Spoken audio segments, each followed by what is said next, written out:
जय माता दी दोस्तों एकादशों अध्याय अब हमारा है। आज एकादशों अध्याय यानी 11 अध्याय का हिंदी में पाठ करते हैं। ध्यानम।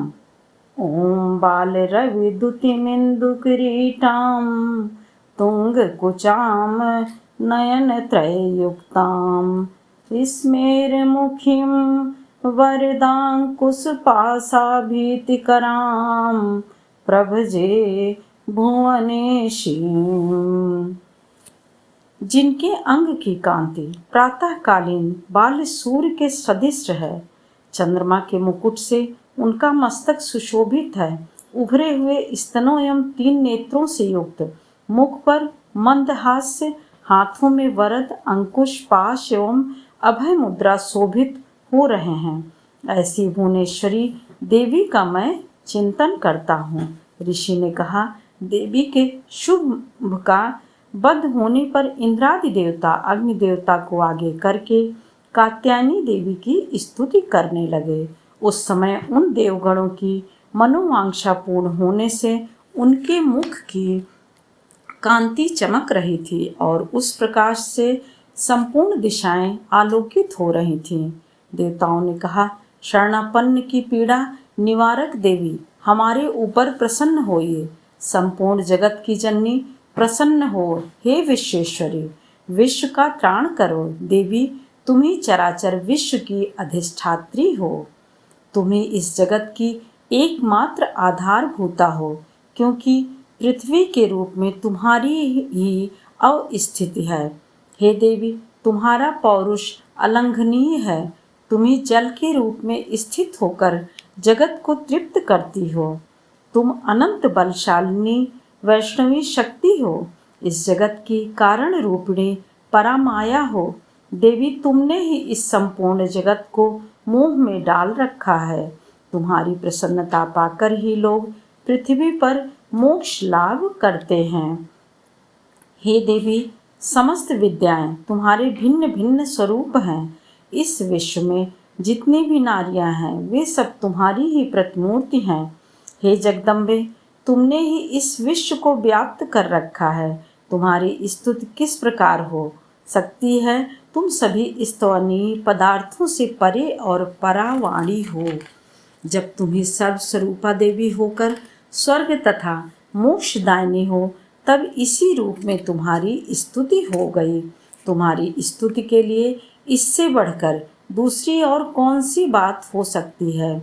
समस्त प्राणियों के हृदय प्रदेश में बुद्धि रूप बनकर निवास करने तथा स्वर्ग और मोक्ष देने वाली नारायणी देवी, तुम्हें हमारा नमस्कार है। क्रमशः कला काष्ठा आदि रूप में परिणाम की ओर ले जाने वाली तथा विश्व के उपसंहार में समर्थ नारायणी, तुम्हें मेरा नमस्कार है। नारायणी, तुम सभी मांगलिक वस्तुओं को देने वाली मंगलमयी हो। तुम ही कल्याणदायिनी शिव स्वरूपा हो। सभी पुरुषार्थों की प्रदान कर्त्री शरणागत वत्सला त्रिनेत्रा त्रिनयना एवं गौरी हो। तुम्हें मेरा प्रणाम है। तुम सृजन पालन और संहार की शक्तिभूता सनातनी देवी, गुणाधार तथा सर्वगुण संपन्न हो। नारायणी, तुम्हें प्रणाम है। शरणागत असहायों पीड़ितों आदि की रक्षा में तत्पर रहने वाली तथा समस्त क्लेश निवारणी नारायणी देवी, तुम्हें मेरा प्रणाम है। नारायणी, तुम ब्रह्माणी के वेश में हंसों के विमान पर बैठकर कुश मिश्रित जल का छिड़काव करती रहती हो। तुम्हें मेरा प्रणाम है। माहेश्वरी रूप से त्रिशूल, चंद्रमा एवं सांपों को धारण करने वाली तथा बैल की पीठ पर बैठने वाली नारायणी देवी, तुम्हें नमस्कार है। मयूरों और मुर्गों से आच्छादित महाशक्ति धारिणी कौमारी रूप वाली निष्पाप नारायणी, तुम्हें मेरा अभिवादन है।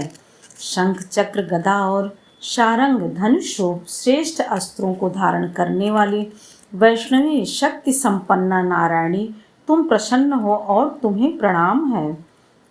हाथ में भयानक चक्र और दाढ़ों पर पृथ्वी को उठाए वाराही रूप वाली कल्याणमयी नारायणी, तुम्हें नमस्कार है। दैत्यों के वध के लिए भयंकर नृसिंह रूप से उद्योग करने वाली तथा त्रैलोक्य की रक्षा में तत्पर रहने वाली नारायणी तुम्हें नमस्कार है।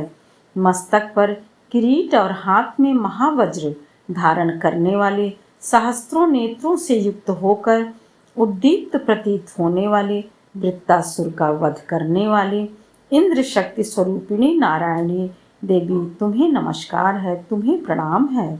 शिवदूती बनकर दानवों की असंख्य सेना का संहार करने वाली, भयानक रूप बनाने तथा विकट गर्जना करने वाली नारायणी तुम्हें प्रणाम है। दाढ़ों के कारण विकट मुख वाली, मुंडमाला से विभूषित मुंड मर्दिनी चामुंडा रूपिणी नारायणी तुम्हें मेरा अभिवादन है। लक्ष्मी, लज्जा, महाविद्या, श्रद्धा, पुष्टि, स्वधा ध्रुवा, महारात्रि तथा महाअविद्या रूपा नारायणी आपको नमस्कार है। मेधा, सरस्वती, श्रेष्ठा, ऐश्वर्या, पार्वती, महाकाली, संयम परायणी तथा सबकी अधिष्ठात्री नारायणी तुम्हें नमस्कार है। सर्वस्वरूपा, सर्वेश्वरी तथा सर्वशक्ति संपन्ना दिव्य रूपा दुर्गे देवी आप हमारी सभी भयों से रक्षा करें, तुम्हें नमस्कार है। हे कात्यायनी, 3 नेत्रों से विभूषित तुम्हारा सौम्य मुख संपूर्ण भयों से हमारा त्राण करे, तुम्हें हमारा प्रणाम है। भद्रकाली, ज्वाला की लपटों के कारण विकट प्रतीत होने वाला अत्यंत भीषण और समस्त दानवों का संहारक तुम्हारा त्रिशूल हमारी रक्षा करे, तुम्हें मेरा नमस्कार है। हे देवी, संपूर्ण जगत जिसकी ध्वनि से व्याप्त होकर दानवों को निष्प्रभ कर देता है, वह तुम्हारा घंटा हम लोगों का कलुष यानी पाप से उसी प्रकार रक्षा करे जिस प्रकार माता अपने पुत्रों की अशुभ कर्मों से रक्षा करती हैं। हे चंडिके, राक्षसों के रक्त और चर्बी से चर्चित तुम्हारे हाथों में शोभित होने वाला खड्ग हमारा मंगल करे, तुम्हें हमारा प्रणाम है। हे देवी, तुम्हारी प्रसन्नता से समस्त रोगों का शमन होता है। क्रुद्ध होने पर मनोभिलषित इच्छाओं का नाश होता है। जो तुम्हारे शरणापन्न हो गए हैं उन पर विपत्ति की कभी छाया भी नहीं पड़ी। तुम्हारे शरणागत लोग अन्यों के शरणदाता बन जाते हैं। हे देवी अंबिके, तुमने इन विधर्मी महादानवों का संहार अपने स्वरूप को विभिन्न भागों में विभाजित करके किया है। तुम्हारे सिवा अन्य कोई इसे नहीं कर सकता था। तुम्हारे ज्ञान को उद्भासित करने वाले शास्त्रों में तथा वेदों में तुम्हारे अतिरिक्त और किसका वर्णन है। तुम्हारे सिवा दूसरी ऐसी कोई शक्ति नहीं है जो इस जगत को अज्ञान रूपी अंधकार के कारण आच्छादित ममता रूपी गर्त में सदैव भटकती रहे। जहाँ दैत्य, भयंकर विषधर सांप, शत्रु, लुटेरों की जमात और दावाग्नि हो, वहाँ तथा समुद्र के बीच में साथ रहकर तुम विश्व का निरंतर कल्याण करती रहो। हे विश्वेश्वरी, तुम विश्व की पालन करती, विश्व रूपा और संपूर्ण विश्व की धारित्री हो। तुम भगवान विश्वेश्वर के लिए भी वंदनीय हो। जो भक्ति भाव से या जो लोग तुम्हारे सामने मस्तक टेकते हैं वे निखिल विश्व के आश्रय दाता बन जाते हैं। हे देवी, प्रसन्न हो। असुरों का वध करके तुमने जिस प्रकार शीघ्र ही हमारा उद्धार किया है, उसी प्रकार सदैव हमें शत्रु भय से मुक्त कराओ। समस्त जगत का पाप ताप नाश करें। उत्पात एवं पापों के उत्पन्न महामारी आदि उपद्रवों का शीघ्र ही निवारण करें।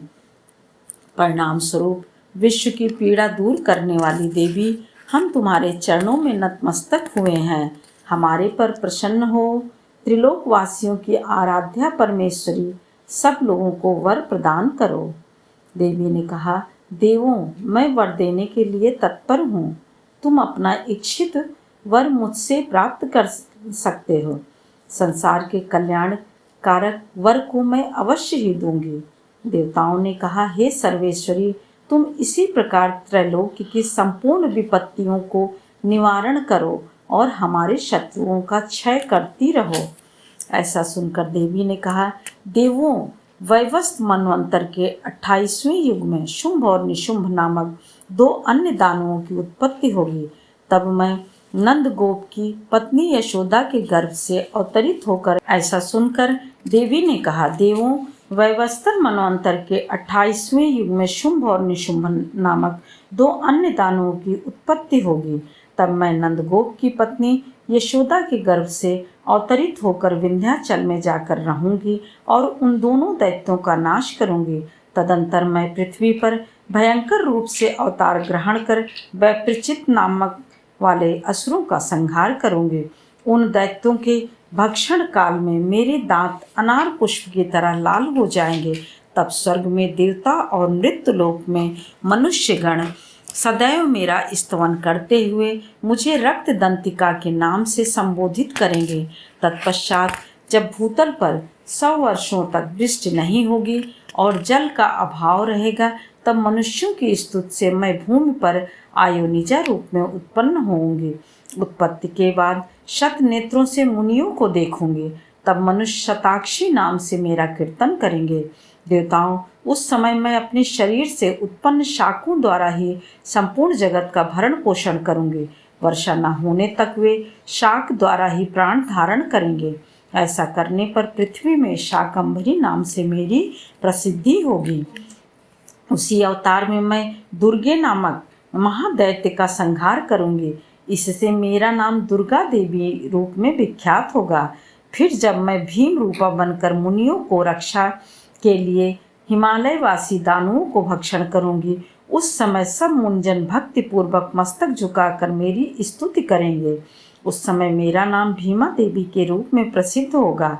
जब अरुण नामक दानव त्रैलोक में उपद्रव करेगा, तब मैं तीनों लोकों के हितार्थ षट पादयुक्त अगणित भैरों का रूप धारण कर उसका तब मैं तीनों लोक के हितार्थ षट पादयुक्त अगणित भौरों का रूप धारण कर उनका संहार करूंगी। उस समय सब लोग मुझे भ्रामरी के नाम से जानेंगे। इसी प्रकार मैं दानवी उत्पात होने पर अवतार लेकर शत्रुओं का वध करती रहूंगी। जय माता दी दोस्तों, फिर मिलते हैं अगले और अध्याय के साथ।